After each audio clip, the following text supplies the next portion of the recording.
Or pugs. Today is a really good day because today is the first time in quite a bit of time that I get to watch some Baldermort. Now, Baldermort is, for me, an extremely important person on YouTube. The only reason this channel still exists is because of him. Baldermort, to tell you the kind of guy that he is, he popped in when I had like maybe 3,000 subscribers and talked to me, and it kept me going here where I was ready to stop. Things weren't going well for me, and I was really considering, walking away and stopping everything I was doing. So the whole channel, this reason is still here is because really he decided one day that even though he was getting ready to get that silver play button, everything like that, he was going to pop it on little old me, 3,000 subscribers. And he talked to me for about an hour, and I still remember a lot of the details of that talk. I have called him senpai for a very long time, and I hope him and Mrs. B are having a good day always. War Pugs, if you want to know who my favorite person on YouTube is this guy right here. We're going to jump into this. Raven Guard Lore is presented by Baldermort. Let's go.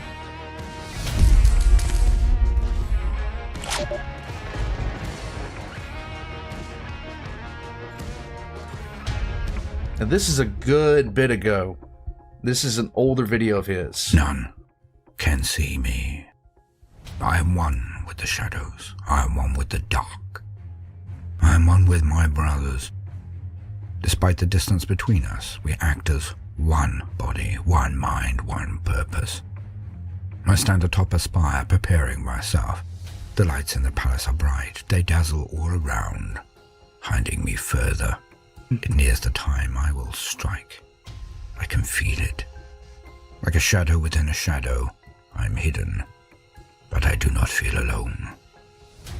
I can almost feel my fallen brethren with me, guiding me.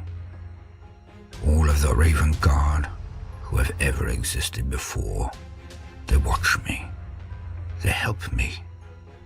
I am never alone. The grand doors are finally opened, and the attendees of this luxurious ball begin to dribble out of the palace. I watch. I wait. I watch. I wait. My mark, the one assigned to me alone, processes down the many large stairs of the palace with an entourage of guards. They are well trained, and coverage of their lord is tight.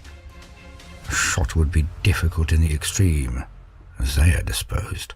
They believe he is untouchable. But tonight he will pay for his actions, his treachery. He is mine. I set the signal going, and my brothers across the city signal that they too are ready. My foot depresses very smoothly on the detonator, and the world explodes into light and fire and sound. Charges I had set across the courtyard nights before now roar into life, and rubble is blasted above, around, and below them. His men are shaken, and the formation is disrupted for a mere moment, as they react as all humans do to explosions, and crouch just that little bit. I take my opportunity. The bullet flies true, and embeds itself in the brow of my target. He does not reach the ground unattended, his nearest guard grabbing him as he falls, only to see the red dot between the eyes and to know that he has failed. So let it be with all traitors. We shall come for you when you feel yourself most safe. None are protected if they turn from the Emperor's light. None. I stalk through the night, the shadows, rappelling halfway down the spire to the allotted and agreed position. I am met less than a minute later by the land speeder. As it floats up to me, I jump inside and see the rest of my squad. Our lighter armor quiet, our jobs completed in this place, we head towards the next target. We silently skim over the city toward the place they believe strong, the place they think they are invulnerable. My brothers and I take up more positions atop the spires, always looking down, always wary. The guard is changing as we see they have been informed of the events at the palace. They rush about in disorder, scrambling to open top transports to be taken to key locations within the city, expecting this to be a prelude to a conventional assault. My squad and I act as one again. Our sniping rifles raised and aimed with precision, we shoot out the designated targets while our brethren in the assault squads prepare to fall on like a murder of crows. The drivers of a half-dozen transports are dealt with, and the collisions of their vehicles with walls and lampposts send scores of their men spilling out at speed across the thoroughfares, blocking them utterly. They are trapped. They are trapped and confused when our brothers fall amongst them. Lightning claws are deployed to lethal effect as the enemy fall like wheat before the thresher. We were done here in 12.3 minutes, and then progress to our third target. We sow chaos. To prevent the greater chaos and horror of a protracted and bloody war, it is a mercy as much as an expedient. All across this world my brothers have enacted the same toll from these generals and lords who forget their place and turn their back on the Imperium. In less than an hour of activity, we have cut the head from the military and executive of this population. We do not blame the common man for the failings of their leaders, their slave masters, but they have now been warned. We will progress from here to their most important facilities and take them before the sun rises. This is the price the Emperor asks of us, his Raven Guard. To watch, to wait, to listen, and then to act. We defend the Imperium more than any know. We are the thing that comes from the night. We are the reason so many have remained loyal when they would have been tempted. We are the Emperor's Raven Guard, and from the darkness, we bring the Emperor's light. You gotta love it. You absolutely have to love it.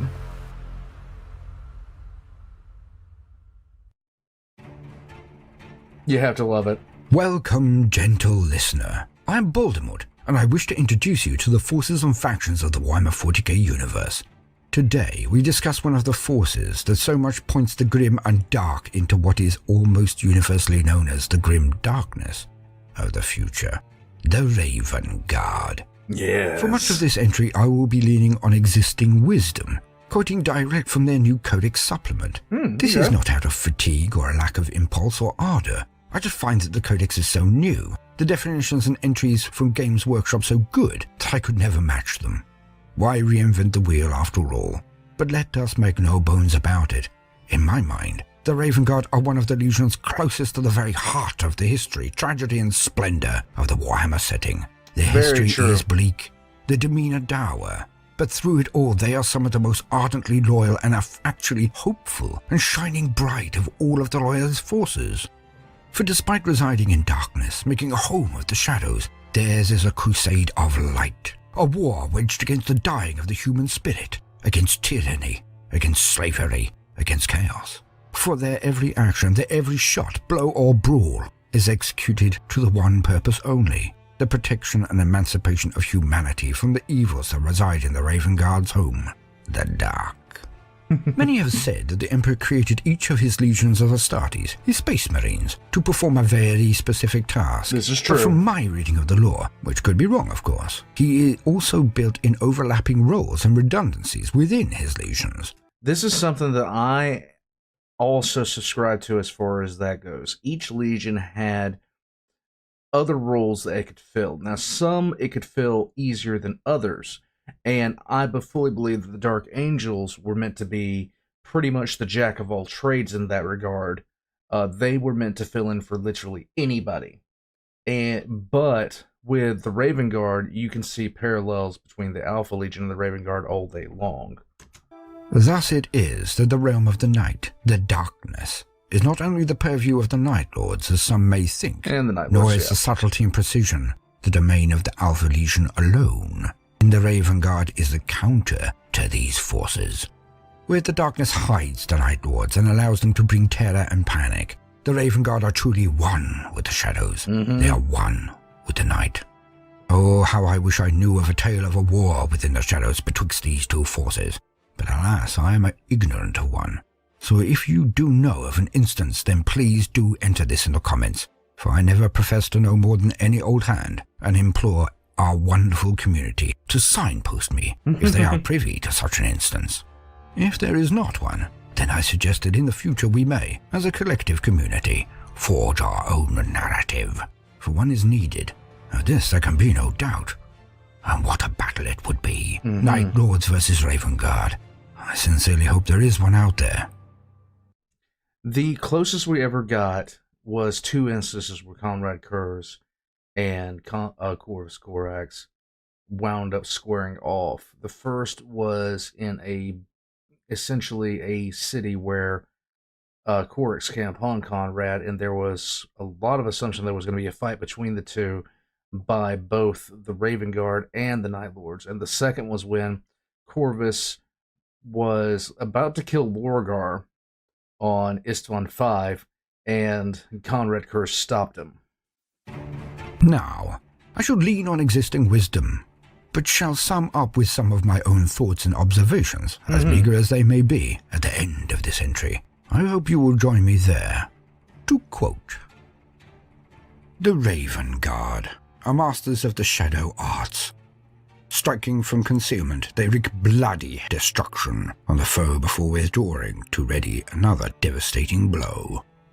Commanded by Emperor and Primarch to safeguard mankind against the perils of a pitiless galaxy, they roam the stars unseen, bringing woe to heretics and oppressors, laying low myriad Xenos threats. With Raven Guard tread, every shadow conceals the promise of death, a fate born on the blazing pinions of jump packs and delivered by darkened blades, roaring bolt rifles, and the crackling arc of lightning claws. For the enemies of the Imperium there can be no escape, no refuge. There is only death, delivered from the darkness by warriors who see all and forgive nothing.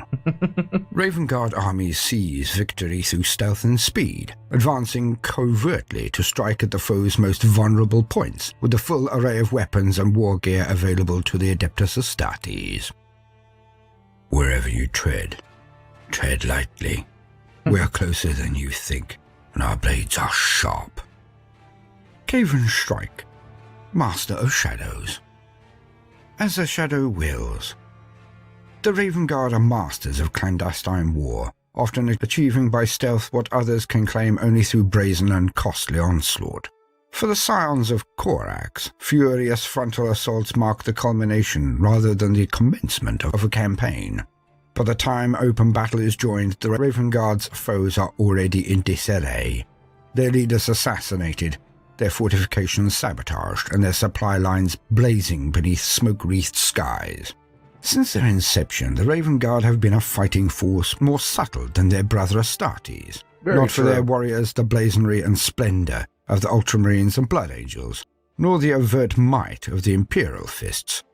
Even during the Great Crusade, while other legions shone as bright symbols of unification and conquest, the Raven Guard of the 19th Legion were the Emperor's hidden hand, hunting his foes from the shadows beyond Terra's ever-expanding light.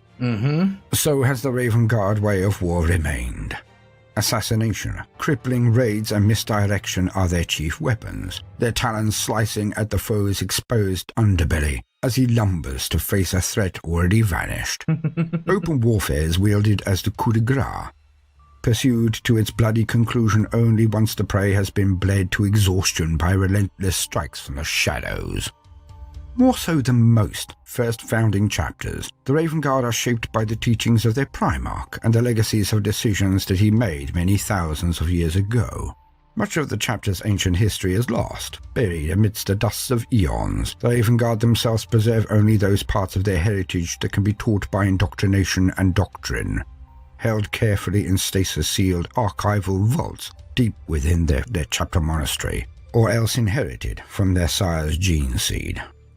Now, one of the things about the Raven Guard and their abilities in the shadows, what's the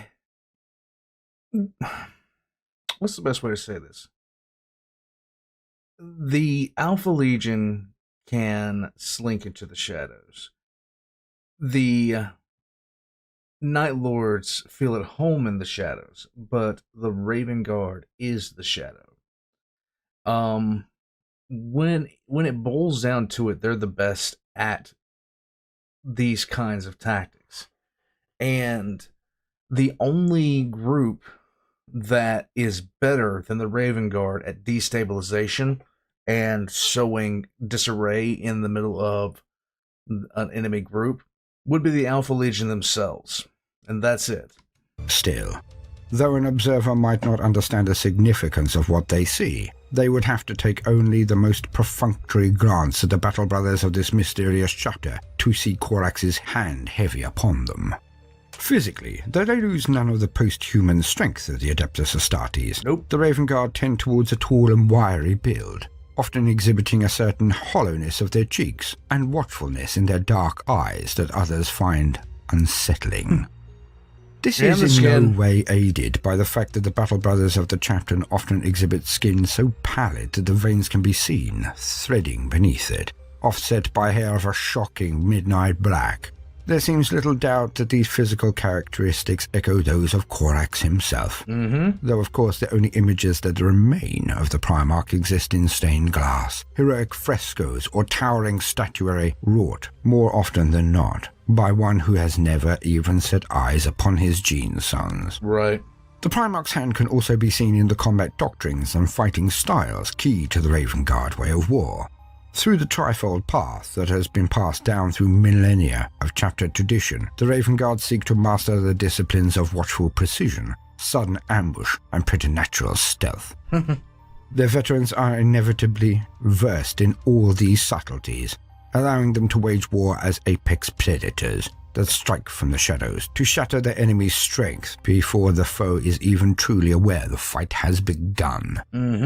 In outlook and philosophy also, the Raven Guard are their Primarch's sons. Corax was ever a liberator, a deliverer who sought not glory, but rather the swift and efficient overthrow of tyrants and the salvation of the human race.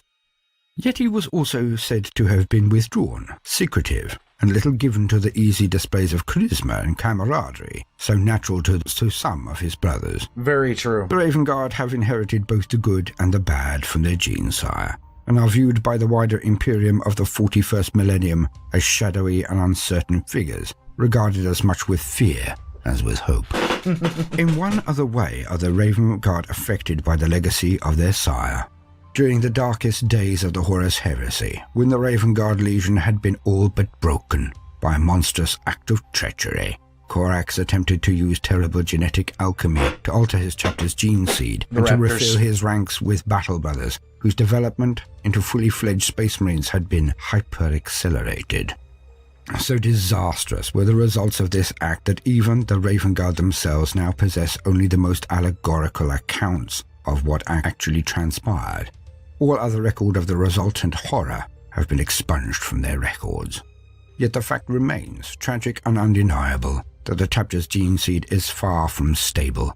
It is for this reason that the Raven Guard must recruit with a slow care that has often left them under strength and dangerously stretched. Yet this has never held the Raven Guard back from doing their duty, instead compelling them to hone their skills as stealth warriors. In this way they pushed themselves ever closer to perfection, so that they might punish their enemies in uneven duels of shadow warfare, before finally crushing the reeling foe with rapid strikes from aerial assets, cunning scouting forces, and deadly ambushes. In the long millennia since, the Raven Guard have never faltered in their defense of humanity. They strive not for glory, not the trappings and baubles of honor and acclaim. Their purpose is that which motivated Corax in days gone by, to break humanity's chains, and to rise it up to new and glorious purpose. For over 10,000 years they have striven to see mankind's sundered worlds liberated from heresy, from Xenos, and from tyrannous overlords most of all.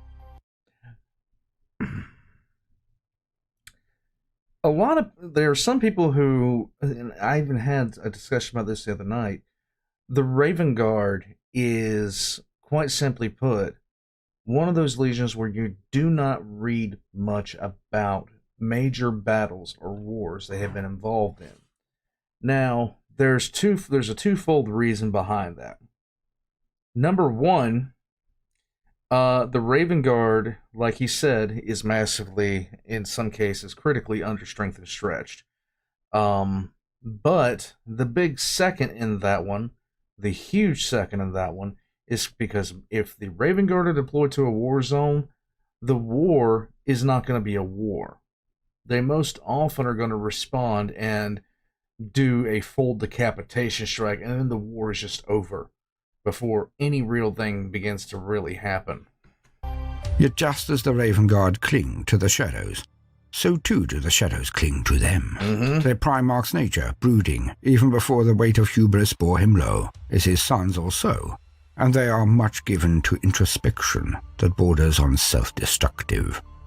As a chapter, they are isolationist and inscrutable, treating seldom with their brother Astartes, and then only in terms of profound need, or the most paramount of common cause, or conduct that does little to endear them to their allies. Moreover, many Raven Guard hear the whispers of the fallen, the voices growing more numerous and strident the longer they shun the light. A few even feel the icy hand of Battle Brothers' long last upon their shoulder, urging them to greater efforts in the endless war for humanity's embattled soul, to forge a golden future that will bring meaning to the sacrifices of old. Only then can the chapter lay down its burden and fade into the shadows one last time. Real or imagined, the voices of the dead demand a future that cannot be, for war is the galaxy's one eternal constant. Truth. Nonetheless, they serve to drive the chapter onwards, the Raven Guard pushing forward further outwards into the bleakness of the era Indomitus, hunting the enemies of mankind as only they can. Mysterious and secretive though the Raven Guard may be, their righteous purpose is seldom doubted by their allies. Their shadows conceal the brightest shard of the Emperor's light, granting purpose to their striving and hope to those for whom they fight. Never has that beacon been more needed than amidst the horrors of the Imperium Nihilus. Across countless worlds a new dictum has arisen, whispered as fervently as any prayer. Look to the shadows not in fear, but in hope. Deliverance. Millennia after Corax's disappearance, the moon he liberated stands watch over the Forsar sector. Named Deliverance, it is as bleak and cheerless as the face the Primarch commonly wore for all save his closest comrades, and it serves as the fortress world and stronghold for his foremost inheritors. The home world of the Raven Guard is the moon Deliverance, which orbits the industrial world Kievar. Now a rare bastion of solace from the horrors of the galaxy, Deliverance was once known as Lycaeus, a prison moon whose enslaved population toiled beneath the tyrannical gaze of the tech guilds of Kievar. To Lycaeus were sent not only criminals and malcontents, but any citizens who fell foul of the guild masters or failed to meet Kievar's exacting production quotas. Whether sentenced to labor in the forced domes of the moon's airless surface, or condemned to the dark depths of its mineral mines, it was a banishment from which none returned. Which is a bad thing. But when the infant Corvus Corax was found beneath Lycaea's glacial surface, the fate of its people changed forever. Sensing something miraculous in their discovery, the slaves of Lycaeus raised the young Primarch in secret, naming him the Deliverer. As Corax grew quickly into his prime, the name proved fitting. He masterminded a campaign of insurrection that overthrew the hated Kievar overlords and broke the power of the tech guilds once and for all. In the aftermath, Kievar bent its knee to the growing Imperium, and Lycaeus was renamed Deliverance in Corax's honor. Visited in person by the Emperor of Mankind, Corax learned of his true identity as a Primarch and received command of the Raven Guard Legion, created in his image. And one of the things about Corax was there were several Primarchs that went back to Terra, or that wound up underneath the wing of another Primarch for some time to learn how the Imperium was going to work and learn their place in it. Corax was not one of those Primarchs. Pretty much from the outset, the Emperor went down to visit him on Deliverance. I think the Emperor spent 2 days there. I could most definitely be wrong about that. I could definitely be wrong about that. But Corax didn't return to Earth. He set out and started doing his thing right then and there. It was an absolutely different way of being raised than was normal. The Dark Tower on Deliverance that once housed Kievar's oppressors, Corax took for his own, renaming it the Raven Spire. Thus did the Raven Guard at last know a home beyond the trackless void, a home they have defended ever since. Unlike many chapters, the Raven Guard share close ties with the people from whom they recruit. The chapter has long drawn on the technological resources of Kievar and Deliverance, adapting many standard template constructs to suit their needs.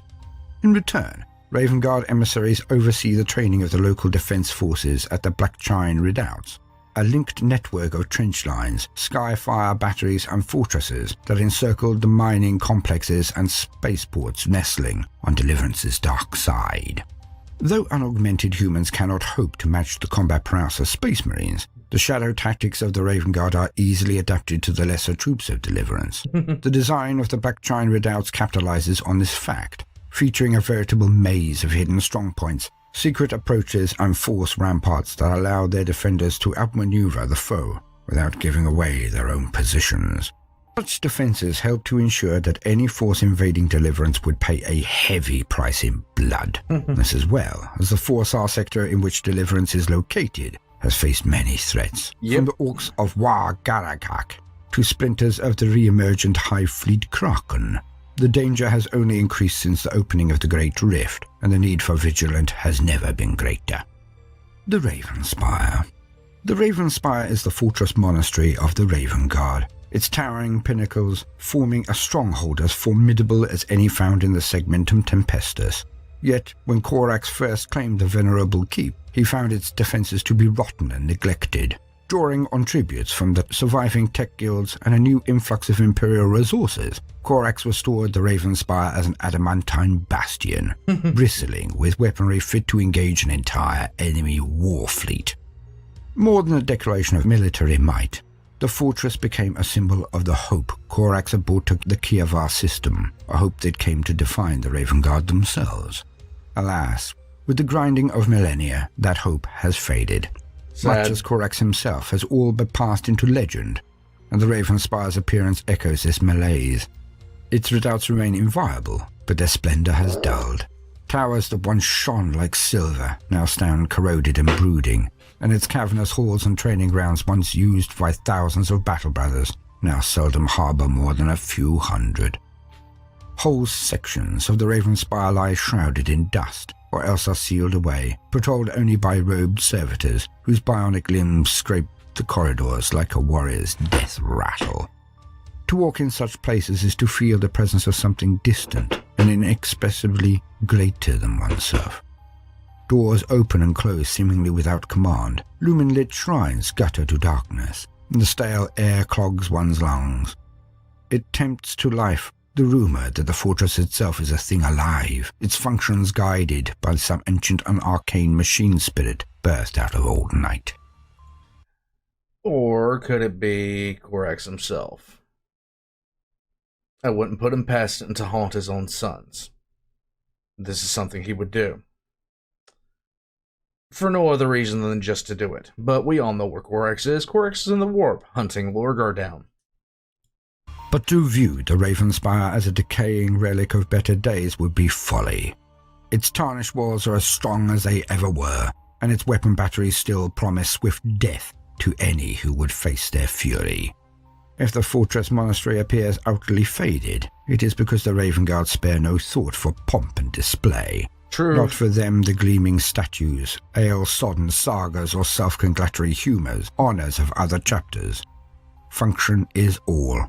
And as a training ground, stronghold, and vessel of their Primarch's legacy, the Raven Spire performs every function the Sons of Koros ask of it. The tallest tower of the Raven Spire is known as the Eyrie.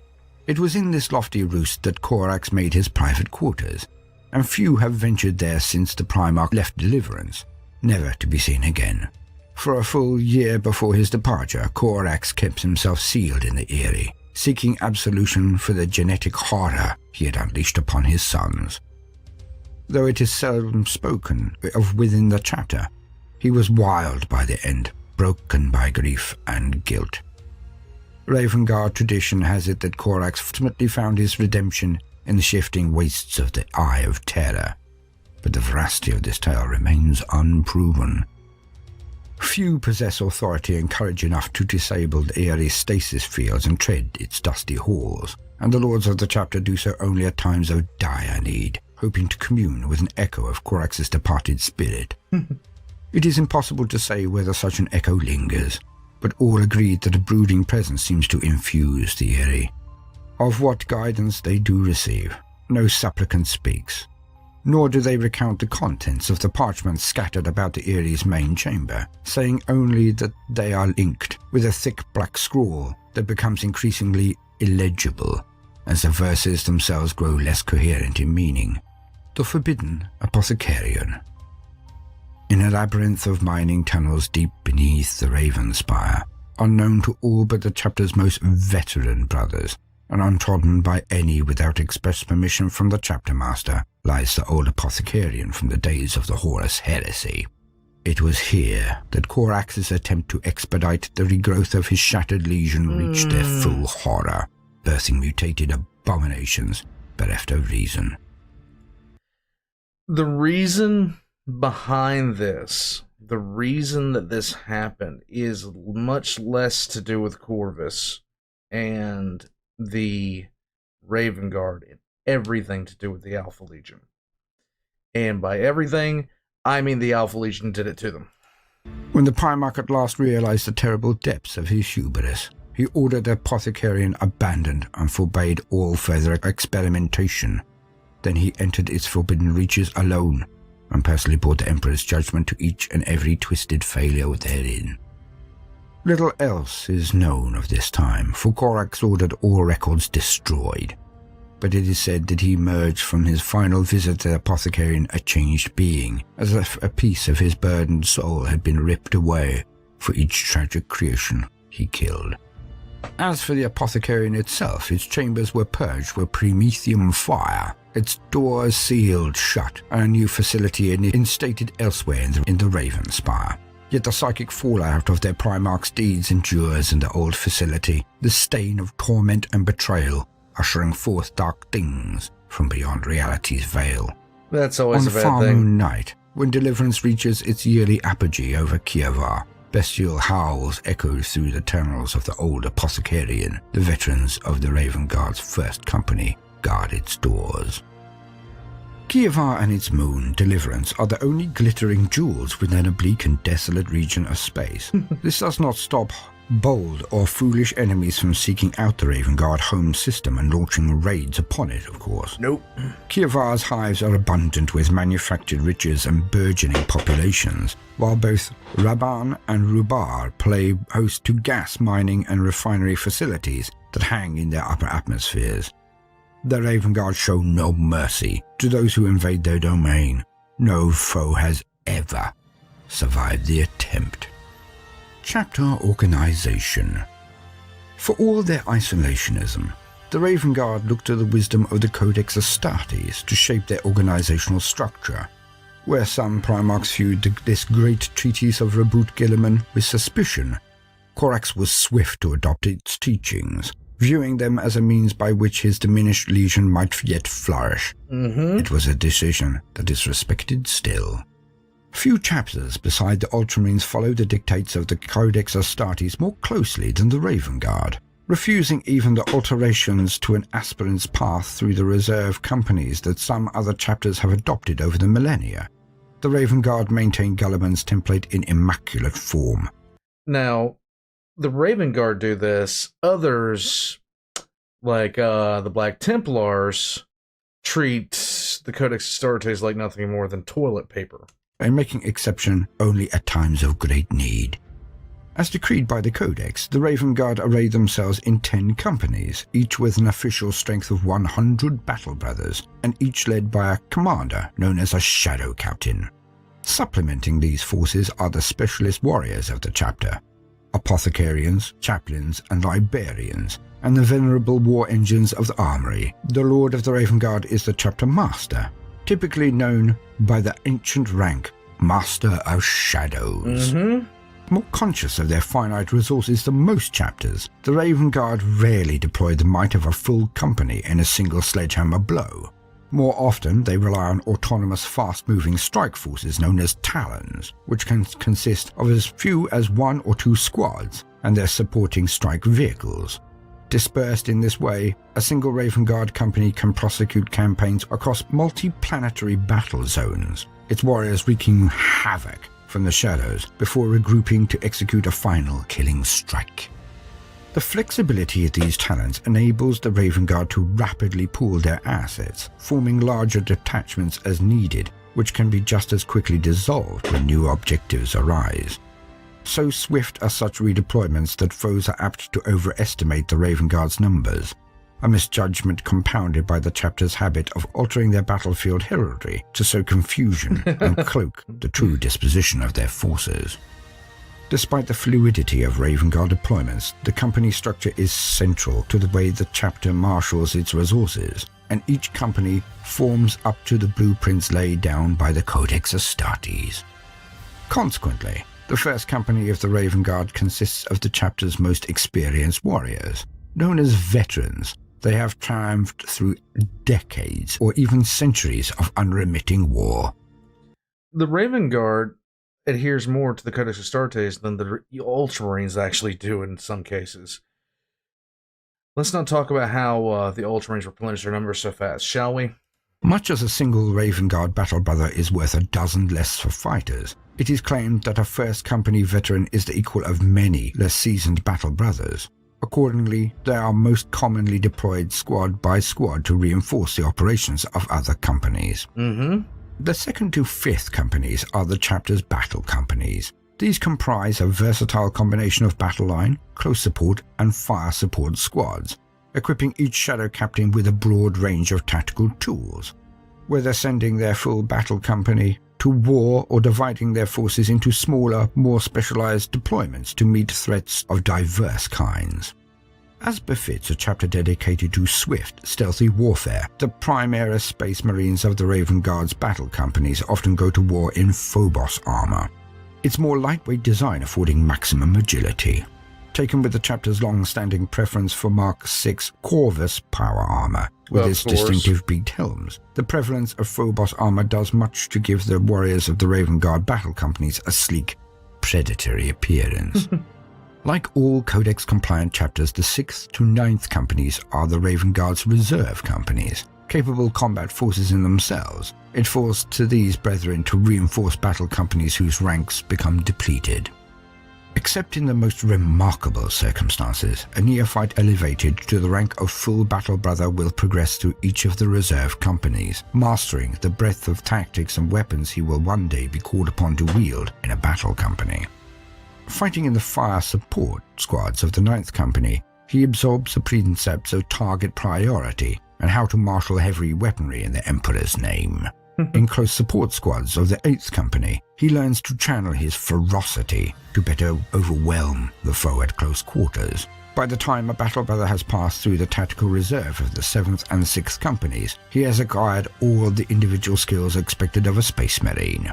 All that remains is to hone and temper them, balancing firepower with fury as each situation demands. The 10th Company is where neophyte battle brothers are first schooled in their chapter's traditions and combat doctrines. Compared to its equivalents in other chapters, the Raven Guard's 10th Company is notable for the lengthy period of service aspirants must complete before progressing to the reserve companies. Known as the Subtle, the warriors of the 10th may spend upwards to 10 years practicing the arts of infiltration and sabotage until they are deemed ready to receive the Black Carapace. Now this is... So one thing about Codex compliant chapters.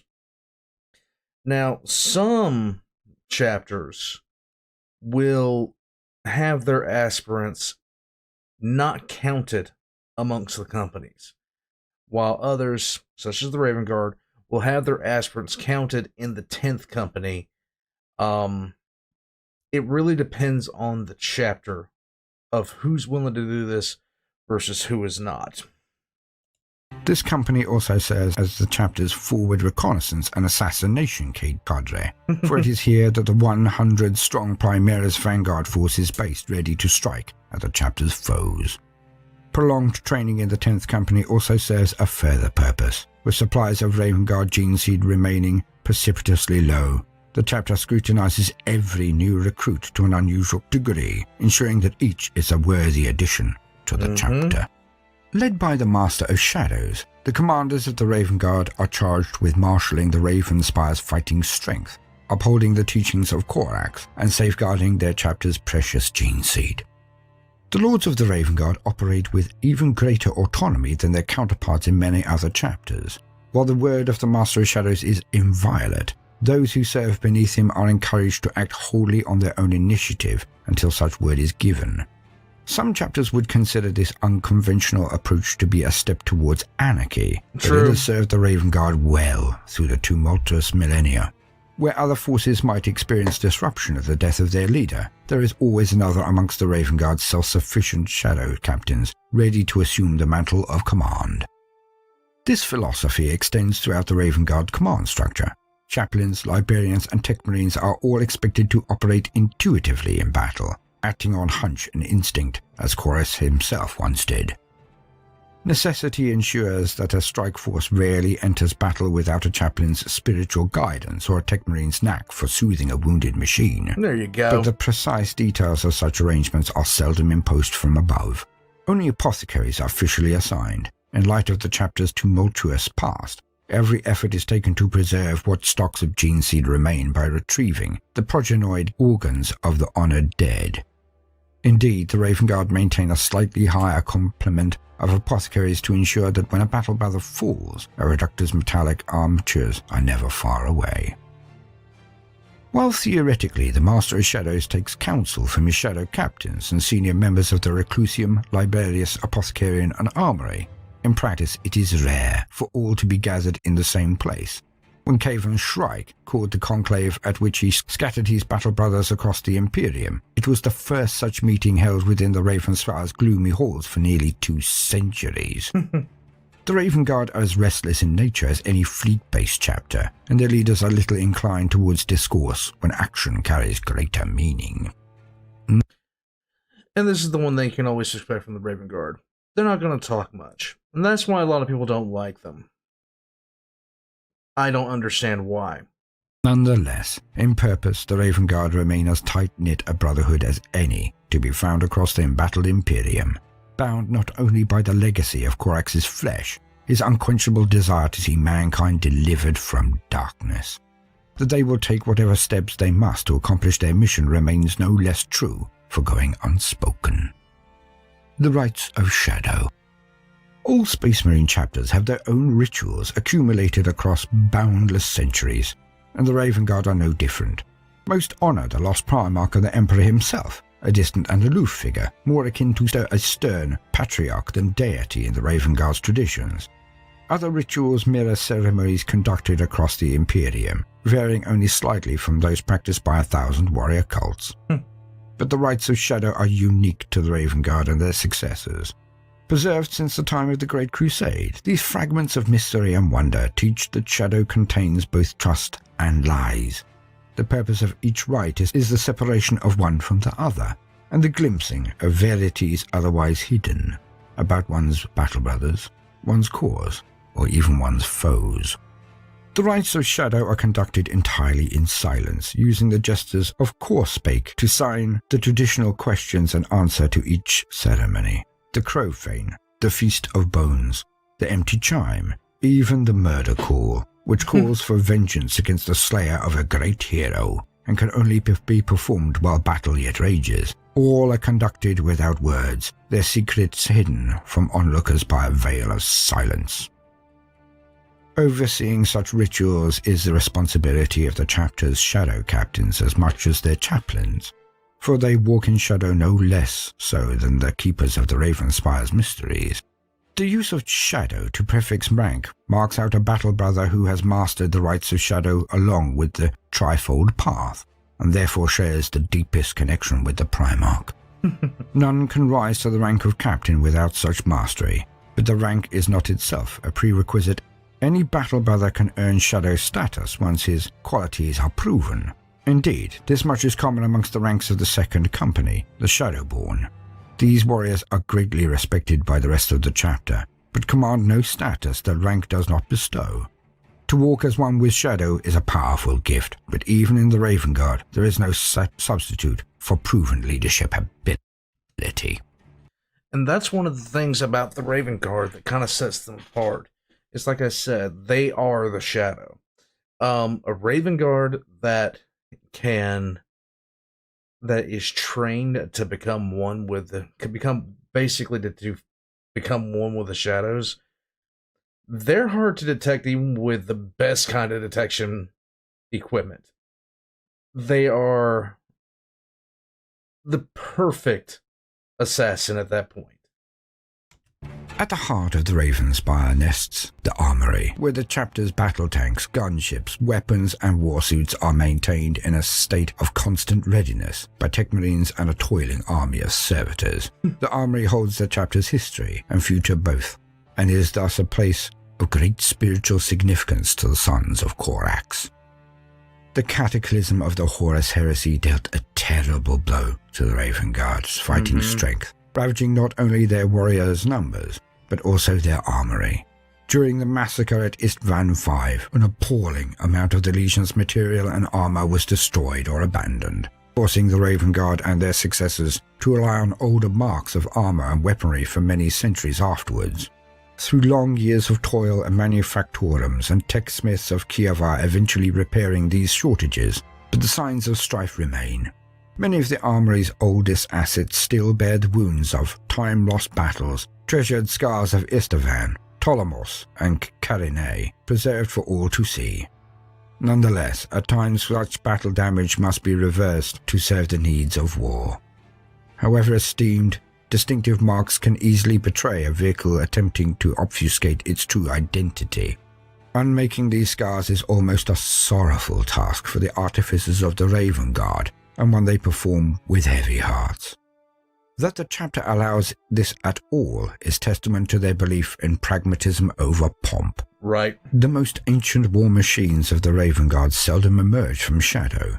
They are preserved in the deepest vaults of the armory and readied only in times of direst need, as the spirits of old rouse to aid the deeds of the living.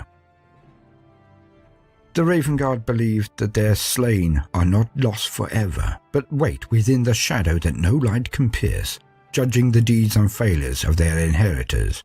By bearing the armory's venerable heirlooms back into the fires of war, the sons of Korax invite their ancestors to take note that the chapter's cause is still upheld by worthy warriors.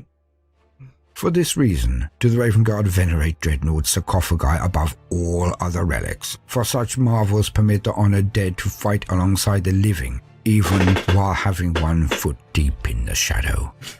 For all its old ghosts, the armory remains a rare hive of activity within the gloom-shrouded Ravenspire. Each battle brings fresh wounds to storied armor that must be unmade.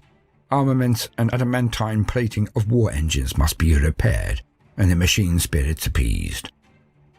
Two things about this piece of art. Number one, it's Space Marines and the Tau. Number two, it's the Raven Guard and the Tau. And number three, I know a Tau are about to die because the Raven Guard are fighting the Tau in open combat.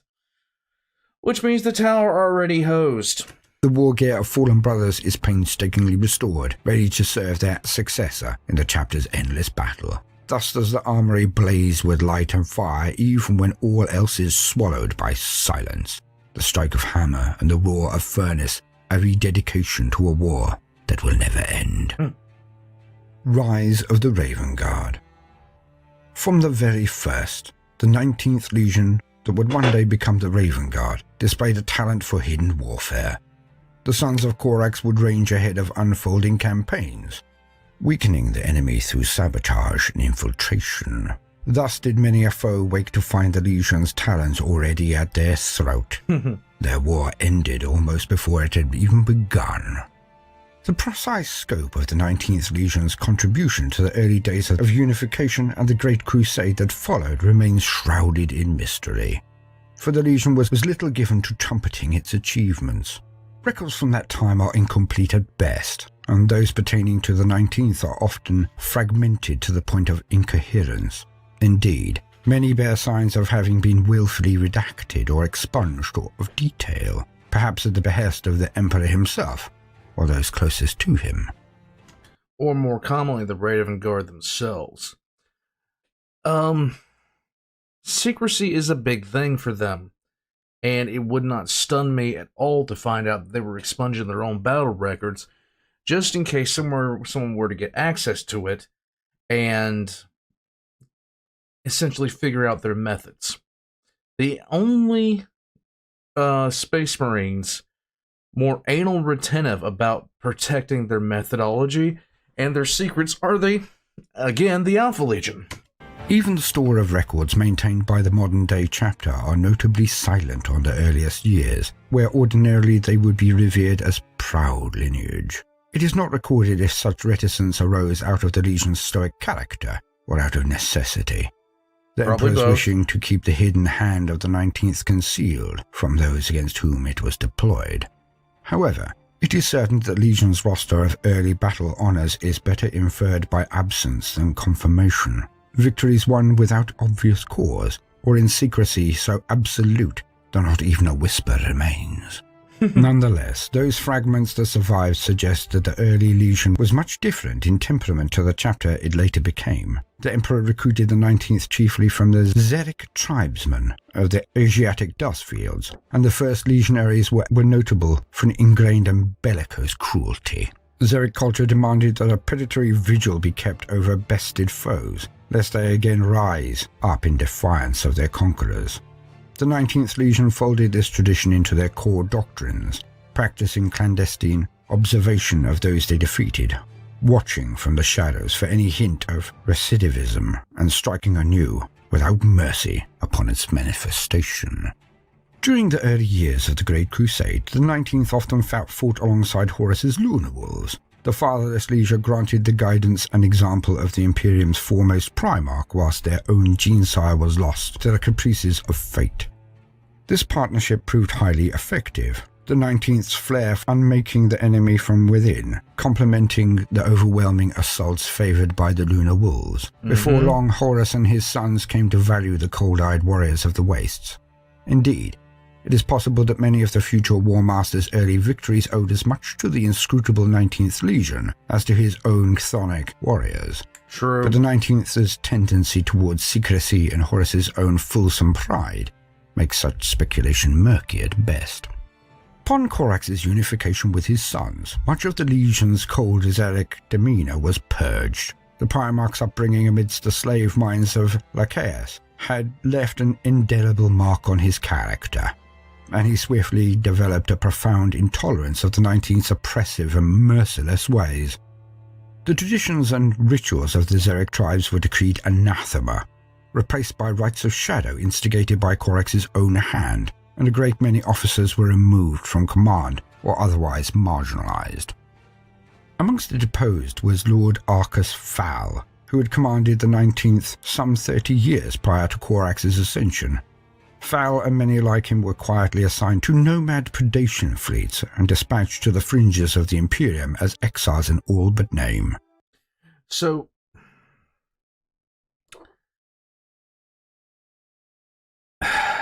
Fowl, I cannot get over the naming convention sometimes, but Corax was one that radically changed the way that his Legion operated. Another one, and for better or for worse, Corax changed it. The one Primarch that had the biggest positive impact on his Legion was Sanguinius himself, because the Blood Angels were, prior to meeting Sanguinius, they were on their way out, to put it rather mildly. They were on their way out. They were considered some of the most brutal They were considered brutal even by the warhounds at the time, which I've always said that Khorne wanted the Blood Angels more than he wanted the World Eaters, but he did not get Sanguinius. Anyway, shutting up, moving on. Rumours abound of these fleets siding with the War Master when grand tragedy struck, but no such betrayal has been confirmed, and the true fate of these officers stripped of command may never be known. With obstacles removed and a fresh influx of recruits from Corax's adopted homeworld of Lycaeus, renamed Deliverance, the Primarch's efforts to reshape the 19th Legion accelerated. Though the newly titled Raven Guard retained their reputation for swift, uncompromising warfare, their cause became one of liberation and redemption, as Corax strove to lift other worlds out of bondage as he had done for Deliverance itself. Corax reformed not only his Legion's character, but also its doctrines. He pursued the arts of shadow obsessively, showing all he had learned with the Raven Guard until their mastery of warfare's subtler methods was unparalleled in the Emperor's sight. To aid in this, Corax swelled the Raven Guard's armory with technological marvels crafted by the tech guilds of Kievar. Chief amongst these were retrofitted assault craft designed for swift and undetectable insertion behind enemy lines, as well as cunningly wrought sonic baffles to aid warriors in moving with no sound. Created without the oversight of Mars, these innovations served to forge a bond between the Raven Guard and Kievar, even as they risked that planet's isolation from the distant Martian priesthood. Through these deeds, Corax came as close to contentment as so introspective a soul can, for the Raven Guard had grown to become a reflection of himself and a unique asset in the Emperor's Great Crusade. In the dying days of the Great Crusade, the first of two grievous blows fell upon the Raven Guard. During the liberation of the Acum Sothos cluster, War Master Horus ordered Corax's Legion to make a frontal assault against the fortress known as Gate 42. Yes. A fateful engagement later commemorated as Ravenfall by the Raven Guard themselves.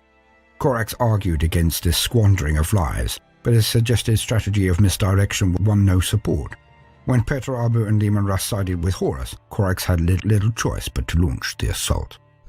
As Corax had foreseen, the Raven Guard suffered greatly before the defenders' guns. Though Horus gloried in the battle as a victory of his engineering, the losses of the Raven Guard left them the smallest of the legions, a fact that would help to tip the scales in the rebellion to come. Massively. Yet Corax, evincing considerable foresight, had found a way to bend tragedy to purpose. Knowing the cost that the assault would levy, he coldly saw to it that the brunt was borne by the most bellicose and fractious of his sons, the scions of the Zerek tribes, rather than those native to Deliverance. Thus the legion that emerged from the horror of Ravenfall was a fighting force more disciplined than ever before, its warriors more closely aligned with the Primarch's own aims and strategic visions. Now, you could say that Corvus did to his legions what the traitors did to their legions by essentially purging the elements that were not in his way of thinking. But then again, you can't say that about the Loyalists, can you? Furthermore, the slaughter at Gate 42 had excised from the Raven Guard most of those who had venerated Horus. In the dark years that followed, this fact placed the Legion further from the War Master's clutches. Yet none of this would make the Raven Guard immune to the approaching consequences of Horus's pride. Scant years later, the War Master would succeed in all but exterminating the sons of Corax. Corvus Corax, the Raven Lord. The Great Crusade had raged for more than a century before the 19th Legion was finally reunited with its lost Primarch. As with his Legion, the Primarch's formative years, and indeed many of his later deeds, are steeped in mystery and preserved in little detail even in the Raven Guard's own histories. Accounts of the Raven Lord's remarkable abilities survive more as rumours than recorded fact. It is known that he possessed a preternatural aptitude for stealth, but whether that ability sprung from the unconscious expression of some psychic gift, or a benevolent mutation that can only be guessed at. However, Corax's snow-white skin and inky black eyes certainly seemed to suggest oddities in his genetic makeup. Korax has also been credited with a foresight bordering on precognition. Certainly, he had a knack for seeing the shape of the future before it unfolded, a gift that some scholars have ascribed to a supernatural source, but others wonder at Korax's first meeting with his father, a conclave held in utmost privacy and at considerable length, speculating what might have passed between them. Had the Emperor himself possessed foreknowledge of how his grand design would unfold? Did he forewarn Korax of the bleak times to come? Such secrets are lost to those faded years, but most reject this theory. Had the Emperor been armed with knowledge of later events, he would surely have done many things differently in the days of the Great Crusade. By far the most common belief is that a man as observant as Korax would glimpse many fleeting truths that others miss and act upon them. This conclusion would seem to be borne out by the Primarch's sons, for while there is little evidence of precognition among the Raven Guard of the 41st millennium, it is rare for the chapter to be caught off guard or to indicate any surprised unfolding events. Massacre at Istvan 5. Oh. So, the Raven Guard got it the worst out of any of the Loyalist legions that were on Istvan 5. Worse than the Iron Hands, worse than the Salamanders. They got, to put a orc term, they got crumped pretty hard. Not many of them actually made it off of the planet. At the outbreak of the Horus heresy, the Raven Guard remained steadfastly loyal to the Emperor and his vision for mankind. For this they paid a heavy price, becoming one of 3 legions brutalized in the Dropside Massacre at Istvan 5, the bloody prologue to a civil war that would shake the Imperium to its very foundations. History does not record whether Horus, at the outset of his treachery, sought the loyalty of Korax in person, as he did with many of his brother Primarchs. He did not. The slaughter of Ravensfall had driven the two men apart seemingly irrevocably, Korax swearing in a moment of rare anger never to serve beneath Horus again.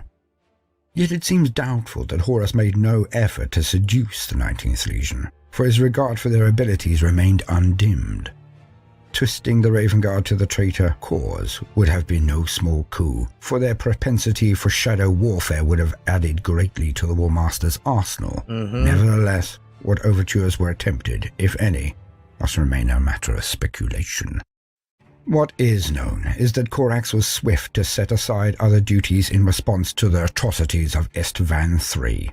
Receiving Rogaldorn's urgent astro-telepathic communication, Korax dispatched some 80,000 Raven Guard to the Istvan system. While Korax's legion had yet to replenish the losses suffered at Ravenfall, it yet remained a fearsome instrument of war, and amongst the most valuable cards in Dawn's Tarot. Korax held back a mere 1,000 troops to safeguard deliverance against an increasingly uncertain future. In all, Dawn unleashed 8 legions to crush Horus and the 3 traitor Primarchs who declared for his cause. 8 legions against 4, and those 4 sorely depleted after purging the Loyalists from their ranks. Truth. Such a display of force should have ended the unfolding rebellion before it had truly begun, crushing the traitors beneath a hammer blow of unstoppable might. Alas, not all was as it seemed. Nope. The Night Lords, Iron Warriors, Word Bearers, and Alpha Legion came to Istvan not to unmake Horus, but to rally to his banner. The Imperial Fists were sundered from their brethren by the roiling perils of the Immaterium. Thus, by the time the punitive fleet arrived at Istvan 5, only 3 Loyalist legions remained. Under the tempestuous command of Ferrus Manus, and supported by elements of the Imperial army, the Iron Hands, Raven Guard, and Salamander legions led the first assault on Horus's positions. Words can do little justice to the slaughter of those opening hours, in which the desolate fields offered up a grim harvest of corpses. 1,000 heroes and villains were forged, only to be ground into the bloodied waste within moments of their striking. Inch by bloody inch, Ferrus Manus led his Iron Hands directly into the searing storm of traitor fire, gaining ground by righteous and stubborn fury, as much as by force of arms. Korax pressed the assault on the right flank, while Vulcan Salamanders weathered the diseased horrors on the left. That the other 4 legions arrived late and took up 45 positions at the Loyalist rear should perhaps have indicated that something was terribly amiss. However, amongst the blood-soaked confusion, even Corax missed the warnings of the coming disaster. Instead, he read his misgivings as echoes of the tragedy of Gate 42, for the 2 battles had similarities beyond the superficial. When the traitorous reinforcements attacked, they did so without hesitation or mercy. The Raven Guard, under strength before the battle, had even begun, and now desperately short of ammunition, found themselves assailed by the might of not 1, but 2 traitor legions fresh to the battle. Even as Ferrus Manus fell to a decapitating stroke from Fulgrim's traitorous blade, and the Night Lords pressed in against Corax's undefended northern flank, the word-bearers overran the Raven Guard drop zone in a frenzied tide of fratricidal bloodletting that made a mockery of any savagery that had been displayed before. Something broke within Corax at that moment. He flung himself at the newcomers in counter-assault, reaping a fearsome tally of chanting word-bearers before coming face-to-face with their insidious Primarch. One of the more satisfying parts of Istvan 5. There were not many satisfying parts of Istvan 5 if you're a fan of the Imperium. And the only time I ever got mad at Conrad Curse. Lorgar, and leaving him grievously wounded. That Lorgar survived at all was only through the intervention of the Night Lord's Primarch Conrad Curse, whose sudden onslaught left Corax little choice but to flee or perish with his doomed legion. On the Raven Guard fought even as their ammunition ran dry and the strength faded from each swing of claw and chainsword. Survival, not victory, was now their goal. Ferrus Manus and his iron hands were gone. Vulcan was missing, and the salamanders overrun. Burning with shame and rage, Corax gathered what survivors he could and breached the traitor's perimeter. As his enemies greeted the descending night and with howls of victory, Corax slipped away and swore vengeance against those who had once been his brothers. Though ragged and broken in number, his legion would fight on. The battle had been lost, but the war raged on. Of the 80,000 Raven Guard who would come to Istvan to quell rebellion, perhaps 2,000 or 3,000 warriors remained. Nonetheless, for a seemingly impossible 80 days and nights, Corax led the fugitive survivors in a campaign of sabotage and ambush that gouged great wounds in the traitor's collective hide. They waylaid armored convoys and brought slaughter to those seeking to defile the honored dead. They disrupted heretical rituals of the darkest kind and butchered roving warbands. But such defiance could not be sustained. Now this was on Istvan itself. They were still on Istvan. And it's worth noting that technically the only one of the Primarchs the Loyalist Primarchs to actually get off Istvan 5 without being killed was Corvus. Because Perturabo dropped a nuke on Vulcan. And Vulcan died. And then Vulcan lived again. And then Conrad Curse got a hold of Vulcan. And Conrad Curse did Conrad Curse things. Cut off from outward aid and outnumbered many times over, the Raven Guard found themselves at the center of a closing snare. At the last, with pursuers closing in on all sides and all hope lost, aid arrived from far-off deliverance. As the traitor's noose seemed set to close round Corax's throat, a fleet of dropships screamed down from the tortured skies and spirited the Primarch and his weary survivors away from Istvan 5. The Raven Guard had teetered on the brink, but they would endure, and they would remember. Although his once mighty legion now numbered but a few sparse thousands, Corax had determined that it should play its part in the Horus's downfall. The Primarch longed to avenge his fallen sons and seek recompense against the perpetrators of the drop site massacre. Alas, so heavy had been the losses of gene seed and material, as well as legionary lives, that to rejoin the quickening conflict would have been to risk the Raven Guard's very existence. Yep. Corax undertook desperate measures, seeking to replenish his losses at a greatly accelerated rate. He strove to replicate the genetic process by which the Emperor had first created the Adeptus Astartes. Successes were few and fleeting. The true Space Marines outnumbered many times over by twisted abominations. Few of the Primarch's creations could even grip a bolt gun, and all were insane, their minds twisted apart by the flawed and forbidden procedure. Though these measures enabled the Raven Guard to play some further part in the unfolding heresy, the Legion's gene seed would never again recover. And again, a lot of this was due to the Alpha Legion. The Alpha Legion had replaced certain key elements of the Raven Guard. And Alpha Legionnaires were essentially hidden inside the Raven Guard. They had sleeper agents embedded inside. And once those sleeper agents were activated, they sabotaged the entire project. Otherwise, the Raven Guard would have quickly regained its numbers, and Corvus was very ready to take a new legion and just take everyone to Pound Town at that point. One of the only Primarchs that was ever going to be allowed access to some of the things that the Emperor had when he was creating the Astartes was Corvus Corax himself. But the Alpha Legion, as I said, screwed that up. Corax's spirit, wearied by disaster and defeat, was finally shattered by the foul consequence of his striving. Still, the Raven Guard fought on. Even under strength and lacking supplies, their particular skills allowed them to contribute to the Emperor's cause where others would surely have failed. No longer able to serve as the anchor point of assaults or defenses in large-scale actions, they fell back on the stratagems that had served them so well in the Great Crusade, striking from the shadows unseen and unlooked for. Thus husbanded, the Legion's numbers slowly recovered. Yet as the Horus heresy escalated, the Raven Guard and their Primarch were forced into the shadows in every sense, reduced to fighting ancillary battles while the fate of the galaxy unfolded elsewhere. So lasting were the Raven Guard's wounds that in the era of the Second Founding, when the legions of old were broken up into chapters, only 4 arose from the ranks of the 19th. The Black Guard, the Revilers, the Raptors, and the Raven Guard themselves. As for Corax, he never truly recovered from the horrors he had inflicted on his sons. Driven mad by grief and desperate for absolution that could be no one's gift but his own, he departed deliverance for a destination unknown. End quote. So we have seen the pitiless tragedy that has been the existence of the Raven Guard. Yet they have endured.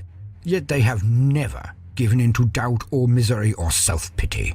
I honestly believe that in the Raven Guard we see the true nature of the best in humanity, some of its best qualities. Truth? To adapt to the circumstances that the fickle and fractious mistress called fate has dealt them. To rise from adversity and dust themselves off and to move forward. To always fight for the community which they defend. To never ever surrender. The Raven Guard has always been few in number, but yet their contribution has always matched that of other legions, even though they have been broken down into chapters.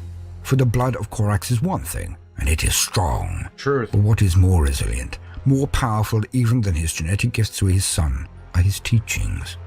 Not for the Raven Guard are the claxons of victory, the trumpeted clarion calls to witness their virtue. Theirs is the private satisfaction of the deed well done, and done well, for its own sake. The lives they save, the souls they redeem and protect, and the countering of the diverse evils in the galaxy. In the Raven Guard there is a fire that burns silently and constantly, a one that can never be extinguished. And how they will change in the near future, or potentially so. How things have moved on in the very plotline of the Warhammer setting. For Corvus Corax has been spotted, has been witnessed in the warp. For like his sons, he has endured the long millennia of the Imperium, has never laid down his sword, never faltered from his quest. He has been in the warp hunting his brothers who turned traitor. But he has learned, and he has mutated, has evolved, has changed. In Corax we see the proof that the Primarchs are as much creatures of the warp as the Neverborn. Parts of them were ever magical and inexplicable, their charisma, their power, and it was never just their size or quantifiable attributes, or genetics. For Corax has changed so very much in his time. Oh yeah. He is now like a spectre of evil, a dark shadow that can change from corporeal solidity into an inky shadow and back again in the blink of an immortal eye. But yet he fights for light. He has remained loyal, despite 10 millennia in the warp. unimaginable courage. And when he returns, when he finally chases his brethren into the materium, perhaps he will rejoin his sons and lead them once again. If this is so, then perhaps he can unlock the gifts he inherited and may have passed on to his sons in some small part. In the Raven Guard, the very night may be the thing that the rebels and traitors may yet learn to fear, more so even than the ire of their own dark gods. For when Korvax Korax returns, then each traitor, high or low, had better look under their bed each night. For the shadows are his to command, and they are his domain, and he will strike from any with impunity, bringing the fear of the night to those who claim to be its masters.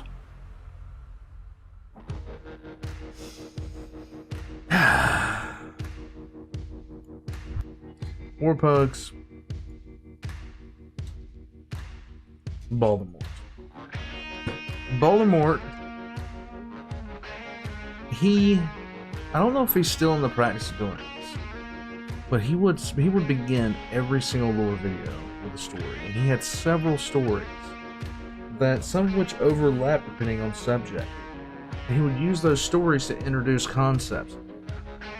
One of those stories, and one of the ones that I find the most disturbing that he's ever done, was one on the Night Lords themselves. And it was that which got the attention of Mrs. B. And quite honestly, it was disturbing to listen to. I don't want to hear Baldermort's laugh coming out of the darkness at any time, day or night, and still don't.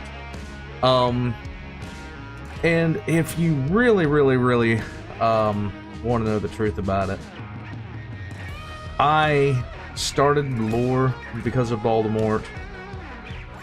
I've done a lot of things because of him, and it's because of him that I have some of the attitudes that I do now, especially when it comes to, you know, interacting with creators.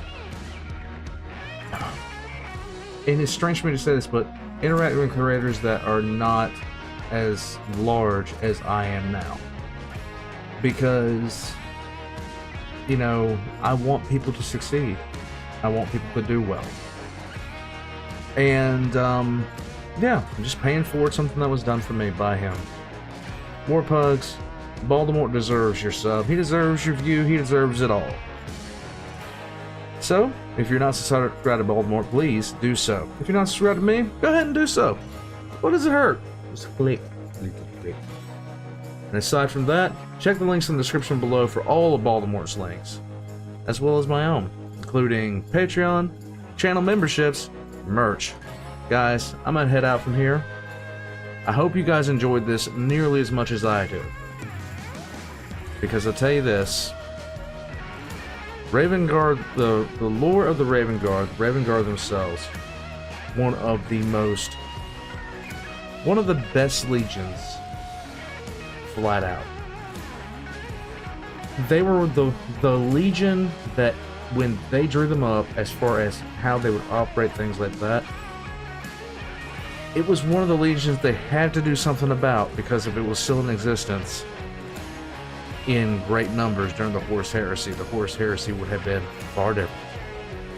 I'll catch you guys next time, and you guys have a wonderful day. Beakies are the best.